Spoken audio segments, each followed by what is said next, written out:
Bom, obrigado, Robert, pelo convite novamente. Quando o Robert entrou em contato comigo inicialmente, inclusive eu acho que ele já tinha um pouco esse interesse de que eu falasse sobre esse assunto da minha experiência editorial e interdisciplinaridade. Talvez não seja um assunto tão excitante para o grande público quanto o da minha palestra anterior, sobre a natureza inumana e o vírus. A gente chegou até a aventar, o Robert chegou até a aventar a hipótese de fazermos, na verdade, um encontro restrito, em que a gente falasse sobre esse assunto, mas acabou achando que podia ser interessante abrir, caso mais alguém quisesse ouvir algo a esse respeito, a respeito de experiência editorial e de interdisciplinaridade. Eu não sou certamente nenhum grande especialista no assunto, mas, como o Robert mencionou, edito já há alguns anos, sou responsável pela edição da revista O que nos faz pensar, que são os cadernos do Departamento de Filosofia da PUC-Rio, onde eu sou professor. E talvez uma primeira observação a esse respeito que vale a pena fazer, por conta da introdução que o Robert acabou de fazer sobre os mais jovens, começando uma revista aqui ou uma iniciativa acolá, que é O que nos faz pensar, também começou assim, só que em 1989. Algumas das pessoas que começaram a revista O que nos faz pensar foram depois, um bom tempo depois, meus professores.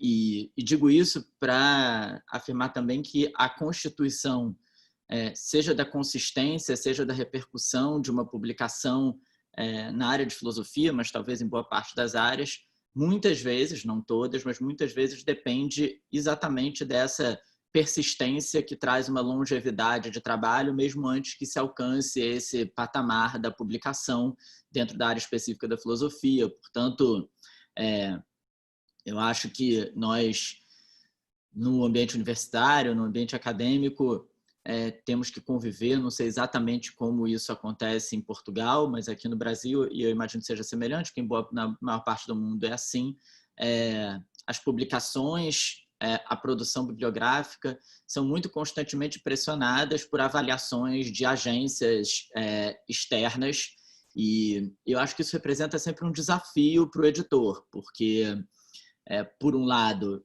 do ponto de vista acadêmico mesmo, é importante que as publicações possam estar bem situadas dentro desse tipo de avaliação. Por outro, ficar simplesmente refém de critérios externos da publicação pode muitas vezes fazer com que você se distancie daquilo que você acredita para.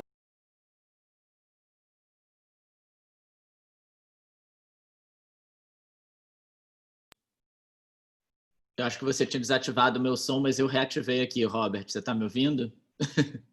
Peço imensa desculpa, eu estava a querer minimizar uma janela. Mas agora você está me ouvindo, né? Sim, sim.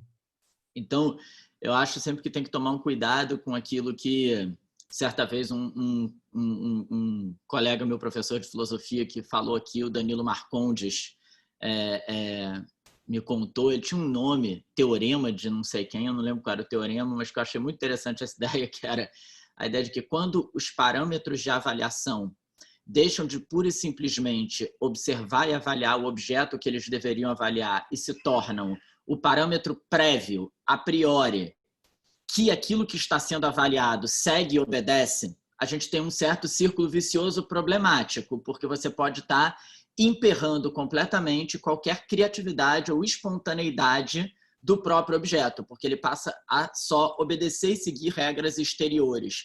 Então, as publicações acadêmicas, de modo geral, e acho que as publicações de filosofia em particular, convivem com essa espécie de dupla preocupação ou dupla expectativa. De um lado, atender critérios e requisitos acadêmicos que agências de fomento, formas de avaliação têm sobre ela, mas, de outro lado, não transformar isso no critério a priori que elas devem atender, até porque muitas vezes elas se tornaram boas revistas, boas publicações, sem isso, ou seja, por seguirem uma certa linha editorial, por terem certos parâmetros em que elas acreditam.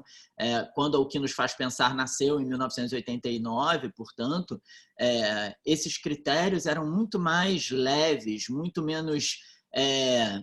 a pressão era muito menor nesse sentido. E a revista se desenvolveu com a qualidade que ela tem, por conta de uma fidelidade a si própria e às ideias que ela tem, que também variaram ao longo desse tempo. Então, eu acho que tanto para as revistas que já estão constituídas no ambiente acadêmico, quanto para essas às quais você se referiu, que vão começando ou que são menores, eu sempre acho importante dizer que atender aos critérios exteriores que a academia considera relevantes é parte da história, mas está longe de ser a parte toda, ou talvez até a parte mais importante.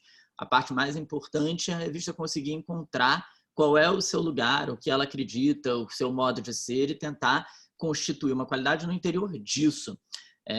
Até mesmo porque, do ponto de vista pragmático, não sei mais uma vez como exatamente isso funciona em Portugal, mas aqui no Brasil esses critérios podem mudar a qualquer momento. Portanto, é melhor... Bom, isso talvez não diga respeito só a publicações, diga respeito à vida mesmo, né? É melhor ter o centro a partir de critérios seus do que de critérios exteriores nesse sentido, porque pelo menos você garante isso, né? Uma certa felicidade nesse sentido com aquilo que você está fazendo. E foi um pouco nesse espírito que, alguns anos atrás, eu assumi, então, a edição da revista O Que Nos Faz Pensar. Antes de mim, quem era editora, era a professora Irley Franco, também do Departamento de Filosofia da PUC. É sempre alguém, claro, do Departamento de Filosofia da PUC que assume a edição da revista. E tenho tentado permanecer também atado àquilo que o próprio título, o nome da revista, traz como insígnia, O Que Nos Faz Pensar. E eu gosto muito desse nome da revista, e inclusive, e mais ainda, dentro de um contexto em que muitas vezes as revistas acadêmicas passaram a praticamente não ter nome. Elas são muitas assim, né? Cadernos de filosofia, notas, elas não têm nome propriamente. Eu acho muito simpático que tenha um nome e que seja um nome que ele mesmo é tão aberto, O Que Nos Faz Pensar. Esse nome foi tirado, claro, de um capítulo do livro A Vida do Espírito ou A Vida da Mente, dependendo da tradução, The Life of the Mind, da Hannah Arendt, mas é uma livre inspiração buscando justamente frisar que a ideia da publicação é permanecer atada com esse motivo, com essa razão, com essa pergunta sobre o que nos faz pensar. Ou seja, mantê-la atada ao próprio pensamento, mas aquilo que motiva o pensamento a pensar. E um pouco nessa direção, ao longo dos últimos tempos, cada vez mais nós temos tentado também fazer com que cada número, isso não é uma regra, mas com que cada número tenha um tema, um assunto específico, que naquele número vai ser considerado como o que nos faz pensar. Então, já houve um número dedicado a tragédia grega, já houve número dedicado ao ensino de filosofia, que foi o último, já houve número dedicado à arte, autonomia e política, já houve número dedicado à computação, ou seja, há inúmeros temas que constituem o foco, muitas vezes, de um número específico, e para não deixar de publicar também as considerações avulsas que fogem ao tema, a editora anterior a minha, a professora Irley Franco, ela inventou essa parte da revista que ela chamou de Vária, na qual a gente coloca, então, artigos que foram submetidos para a revista e devidamente aprovados por pareceres cegos, toda essa engenharia das publicações acadêmicas, e que são publicados, então, ali os artigos que fogem ao tema, ou dossiê, como em geral se chama, o dossiê específico daquele número. No atual momento, a gente está preparando, tentando fazer um pouco a toque de caixa, pelo momento que vivemos, um dossiê sobre filosofia e pandemia, por exemplo. Então, nesse caso, foi preciso, inclusive, fazer convites específicos e falar com algumas pessoas pedindo contribuições, porque a ideia era fazer isso rapidamente, numa espécie de experiência também sobre o pensamento, pensando aquilo que está acontecendo.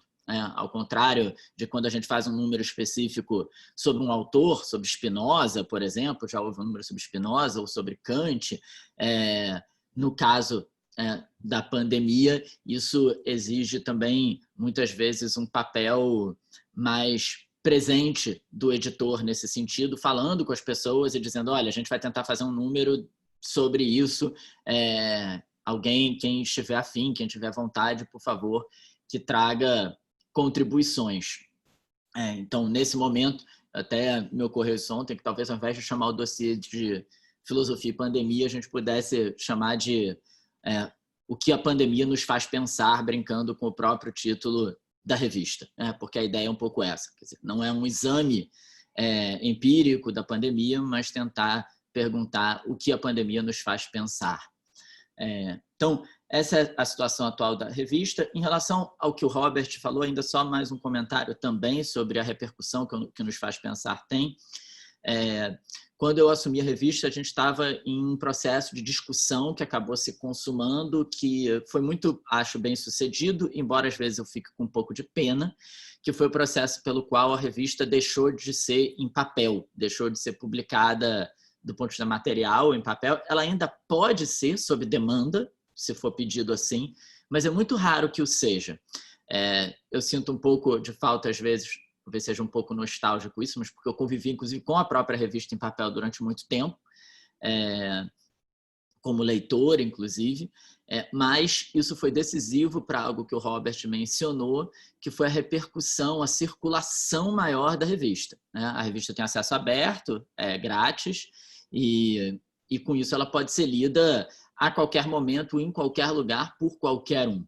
Então, essa migração, esse deslocamento da revista em papel para a revista online, que também nos obrigou a entrar no famoso sistema OJS, por isso, também foi um fator importante nesse sentido, para que eu acho que a revista ganhasse uma circulação cada vez maior. Então, essa parte foi muito positiva, além do que, no caso de publicações acadêmicas como essa, você aumenta a circulação com isso e diminui o custo, porque o custo de impressão também era caro.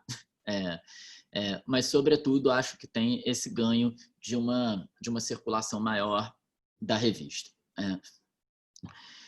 Mas a minha tarefa aqui era falar sobre a experiência editorial, mas atrelada à ideia de interdisciplinaridade. Eu não vou me alongar mais muito sobre a experiência editorial, nem sobre a experiência especificamente do que nos faz pensar, e nem mesmo de alguns livros que eu ajudei a editar, livros de coletâneas, de organização de capítulo, mas acho que uma linha de força dessas iniciativas, mesmo sendo o que nos faz pensar uma revista especificamente de filosofia, é a preocupação com aquilo que se convencionou chamar de interdisciplinaridade por nós mais recentemente. Digo se convencionou chamar, porque às vezes a minha impressão é que isso a interdisciplinaridade é uma tentativa de resolver um problema que a gente mesmo criou e que talvez não precisasse existir.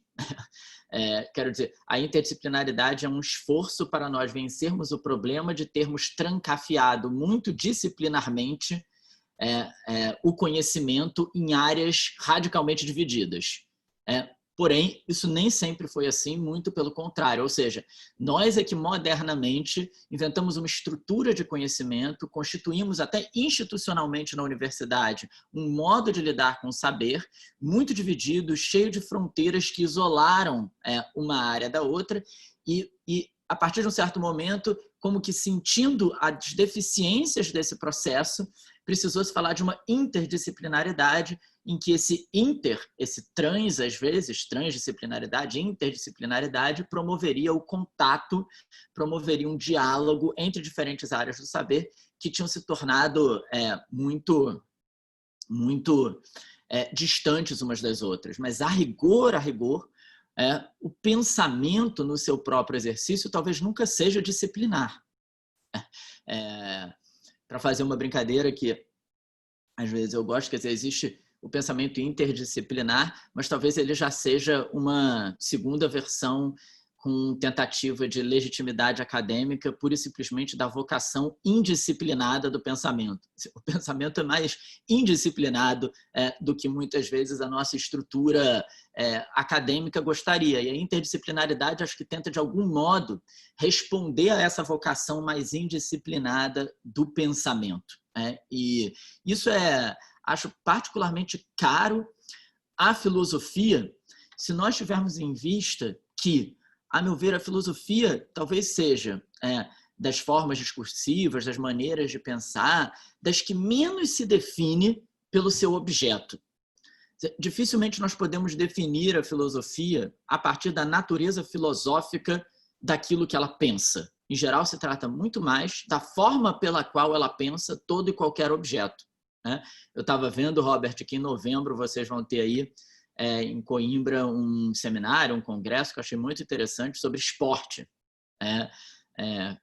Como eu gosto muito do tema, olhei com muita simpatia para a iniciativa e ela é muito provocativa desse ponto de vista.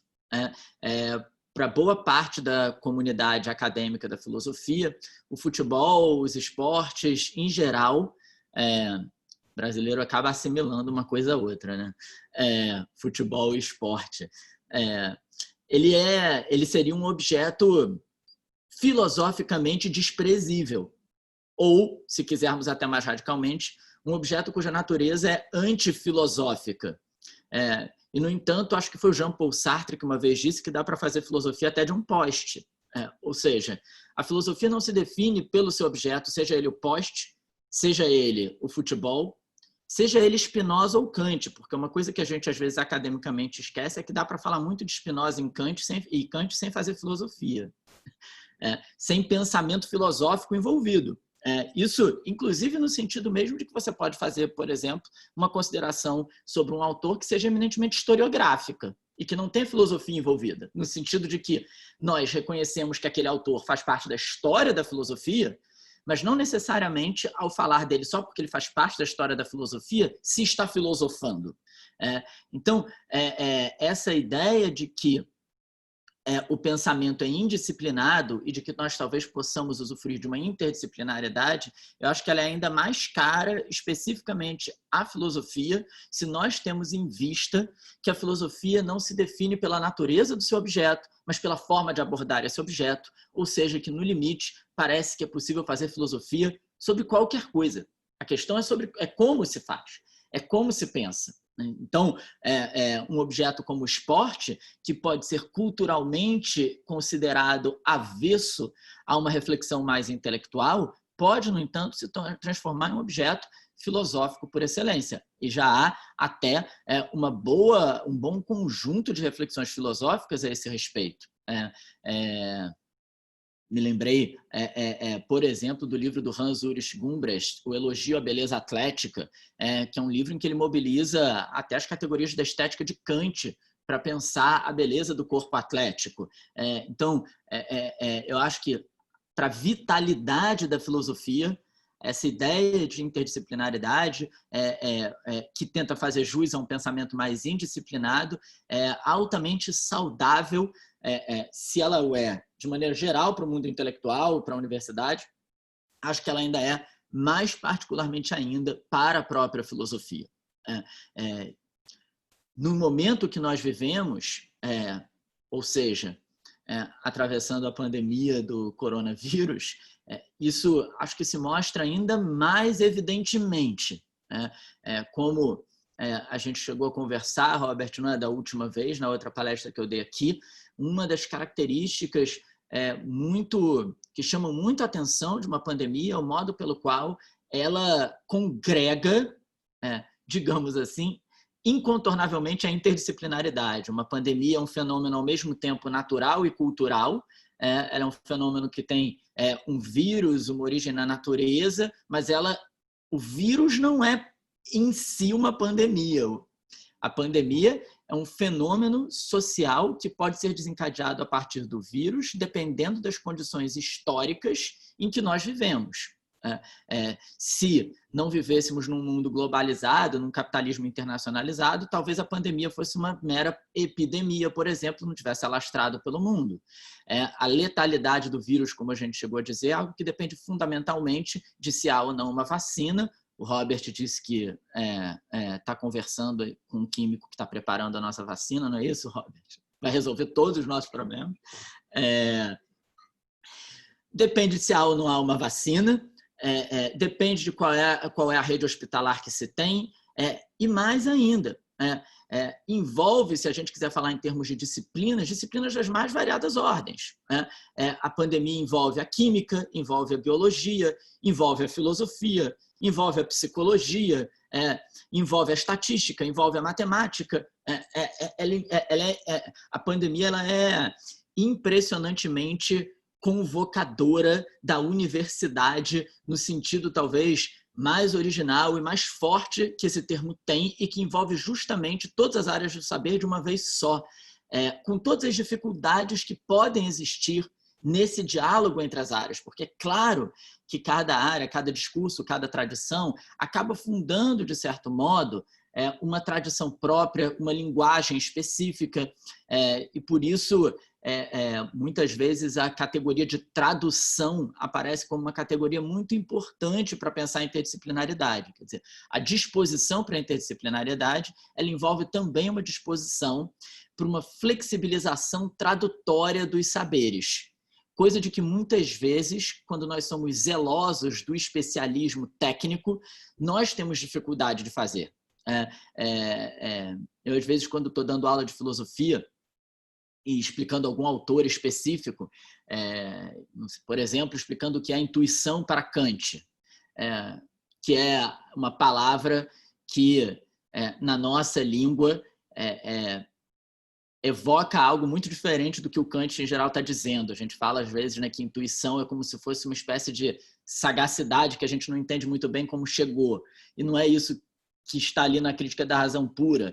E aí, em geral, tem alguém na aula, algum aluno que diz, mas intuição não é isso. E eu sempre faço questão de dizer, ninguém é dono de palavra nenhuma, nem o Kant. Nem o Kant. Ou seja, o que a gente está tentando fazer ali é entender o que ele, Kant, entende por intuição, mas isso não quer dizer que ele seja dono da palavra. E, no entanto, o especialismo técnico disciplinarizado, ele muitas vezes parece que quase que inconscientemente nos faz achar que há donos de palavras. Então, não é muito difícil encontrar um kantiano que vai considerar, portanto, que intuição é o que Kant disse. Todas as outras maneiras de compreender o que é intuição são equívocos. Então, o esforço da interdisciplinaridade, eu acho que ele exige também que, sem abandonar o eventual rigor no estudo específico disso ou daquilo, se tenha essa disponibilidade tradutória para uma conversa pela qual o saber pode se constituir nesse inter que talvez atenda também pelo nome de tradução, não tradução só de uma língua nacional para outra língua nacional, mas tradução de um saber para o outro, com os mal-entendidos que eventualmente podem acontecer no meio dessa comunicação, digamos assim, mas que talvez seja o único modo pelo qual essa interdisciplinariedade pode acontecer. E acho que o esforço de publicações, falando da experiência editorial nesse sentido, é também acolher esse tipo de tentativa.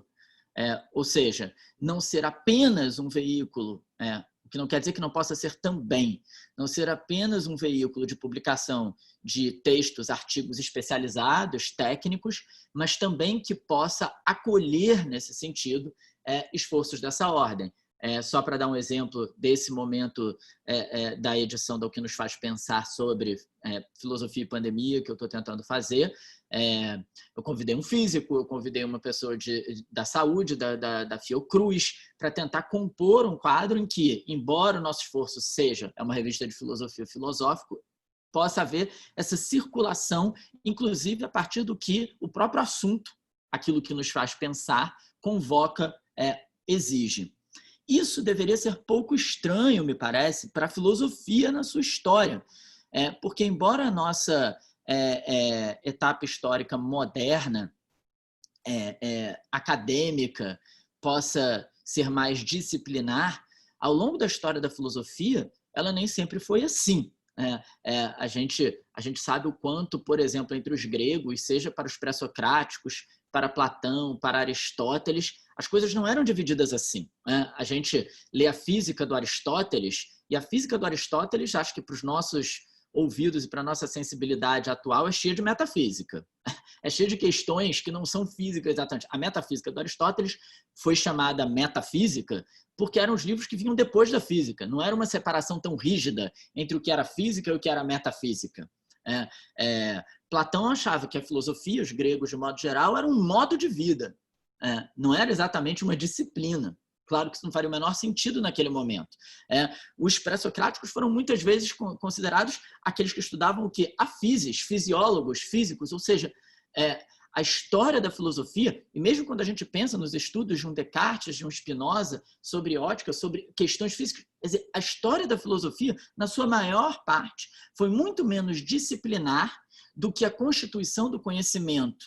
Nos últimos 2 séculos, talvez, 1 século e meio, se fez. E eu acho que a ideia de interdisciplinaridade tenta, de alguma maneira, contornar esse problema, que não é novo tão pouco, por conta dessa nossa conversa, Robert, eu fui reler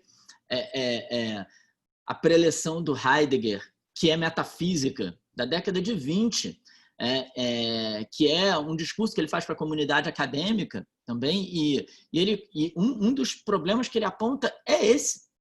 Claro que ele não fala de interdisciplinaridade, mas ele diz assim, eu vou até ler o pedaço para vocês não acharem que eu estou mentindo. Ele diz assim: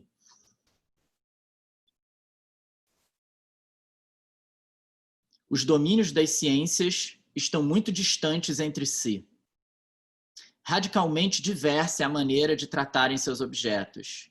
Esta dispersa multiplicidade de disciplinas é hoje ainda apenas mantida numa unidade pela organização técnica de universidades e faculdades e conserva um significado pela fixação das finalidades práticas das especialidades. E ele está fazendo uma crítica a esse contexto, ao qual ele contrapõe a seguinte passagem: mas justamente sob o ponto de vista das ciências, nenhum domínio possui hegemonia sobre o outro, nem a natureza sobre a história, nem a história sobre a natureza. Nenhum modo de tratamento dos objetos supera os outros. Conhecimentos, e essa última passagem eu acho extraordinária, conhecimentos matemáticos não são mais rigorosos que os filológicos ou históricos. A matemática possui apenas o caráter da exatidão, mas essa não é a única forma de rigor.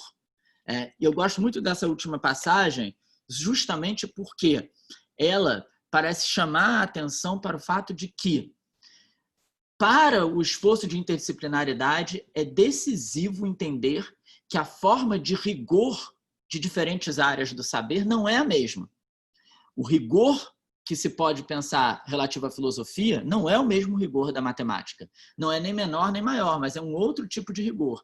Senão nós estabelecemos o tempo inteiro critérios exteriores para aquilo. Ou seja, na conversa entre as disciplinas é preciso que elas também se aproximem da diferença relativa que uma tem frente à outra. A meu ver, a filosofia, desde o final do século XIX, no século XX, foi recheada nesse sentido, por uma espécie de desconforto, não apenas com a disciplinaridade, Robert, mas eu acho que até com a disciplinaridade da própria filosofia. Não é difícil encontrar entre os maiores pensadores, os maiores filósofos do século XX, um desconforto com a própria identificação enquanto filósofo. Então, desde Nietzsche, por exemplo, que teve uma enorme dificuldade para ser aceito enquanto filósofo propriamente, foi muitas vezes tido como uma espécie de poeta, literato, e é um pensamento filosófico extraordinário, até um Walter Benjamin, que é uma obra tão multifacetada que é difícil dizer o que ela é. Ele é tradutor, ele é crítico literário, ele é filósofo, ele é sociólogo. Uma figura como Walter Benjamin é uma figura de dificílima classificação disciplinar. Aqui no Brasil, em geral, ele está nas prateleiras de filosofia, mas nos Estados Unidos, por exemplo, em geral, ele está nas prateleiras de teoria literária, nas livrarias dos Estados Unidos. Onde está disciplinarmente um autor como Walter Benjamin? Michel Foucault é um historiador filosófico ou um filósofo historiador? Ou ainda, para falar de uma autora que me é muito cara, a que dá nome à revista, O que nos faz pensar, a Hannah Arendt dizia: eu não me identifico como filósofa. Eu sou uma pensadora da política, eu me entendo como uma pensadora da política, mas eu não me sinto à vontade nessa espécie de rubrica, digamos assim, dos filósofos.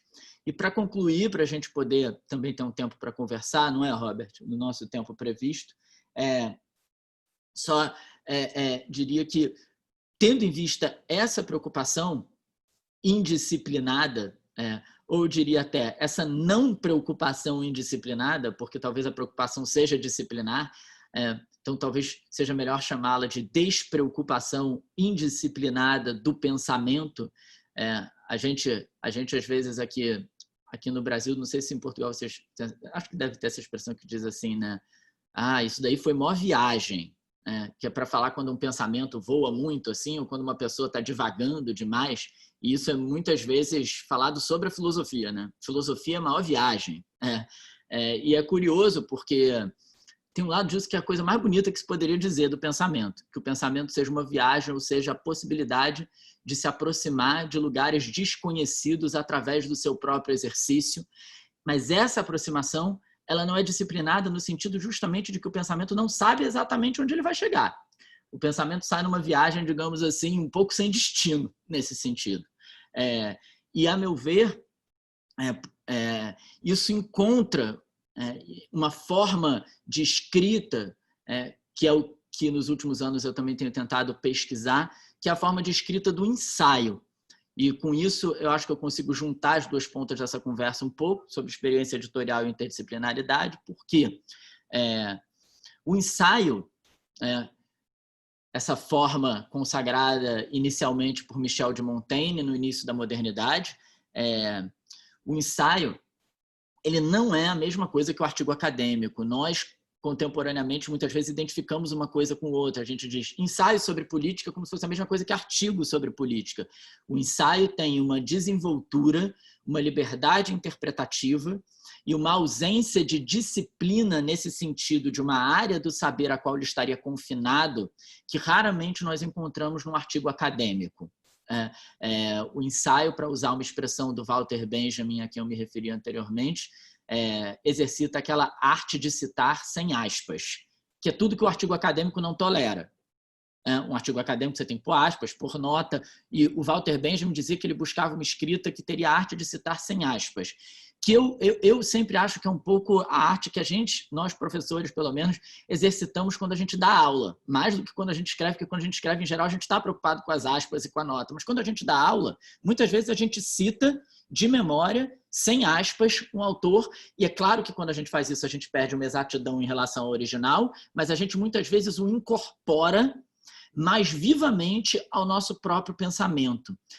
Então, eu tenho nos últimos tempos tentado estudar essa forma de escrita que Montaigne teria revelado ou trazido à tona de maneira tão brilhante e que se tornou um assunto da própria filosofia com muita sistematicidade, quase ao longo do século XX, há textos brilhantes do Georg Lukács, do Adorno, do Max Bense, do próprio Walter Benjamin, entre tantos outros, do Jan Starobinski, do César Aira, sobre o que é um ensaio. Eu acredito que o ensaio possa ser uma das formas pelas quais tanto a nossa experiência editorial, digamos assim, quanto a nossa interdisciplinariedade possa ganhar um ar. Então, só para terminar, eu vou ler uma pequena passagem do Michel Foucault, que não é um dos filósofos mais conhecidos por ser um teórico do ensaio, mas que ele escreve sobre isso na História da Sexualidade, que eu acho que é uma passagem extraordinária desse ponto de vista. Ele diz, quando ele está tentando justificar por que ele foi escrever o livro, ele diz: quanto ao motivo que me impulsionou, foi muito simples. Para alguns, espero, esse motivo poderá ser suficiente.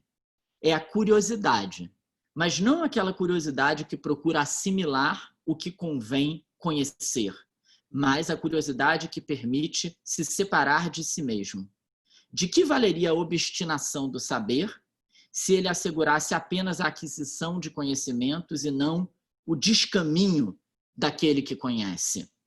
Existem momentos na vida onde a questão de saber se se pode pensar diferentemente do que se pensa e perceber diferentemente do que se vê é indispensável para continuar a olhar ou a refletir.